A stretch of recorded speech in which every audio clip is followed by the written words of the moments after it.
విశాఖలో తెలుగుదేశానికి ఓటు వేసినందుకు కొందరిపై వైకాపా రౌడీలు దాడికి పాల్పడ్డారు. విశాఖ ఉత్తర నియోజకవర్గంలోని బర్మా క్యాంపులోని ఇప్పుడు రాత్రి 10 గంటలు 10:30 సమయంలో ఈ దాడి జరిగిందనే విషయము తెలుస్తోంది. ఎందుకంటే బాధితులతో కూడా మాట్లాడడం జరిగింది. అయితే వాళ్ళు ప్రస్తుతం కేజీహెచ్ లో చికిత్స పొందుతున్నారు.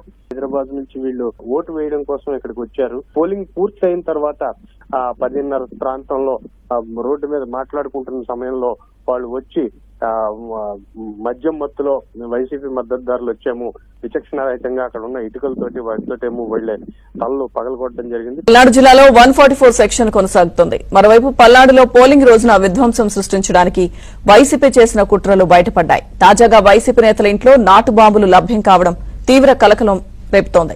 ఇక రసాయనాలతో చేసిన నాటు బాంబులుగా పోలీసులు వాటిని గుర్తించారు. ఒకవేళ పోలింగ్ రోజున వీటితో విధ్వంసానికి పాల్పడి ఉంటే పెద్ద ఎత్తున ప్రాణ నష్టం జరిగి ఉండేదని భావిస్తున్నారు. పల్నాడు జిల్లా మాచవరం మండలం పిన్నెల్లిలో ఈ నాటు బాంబులు బయటపడ్డాయి.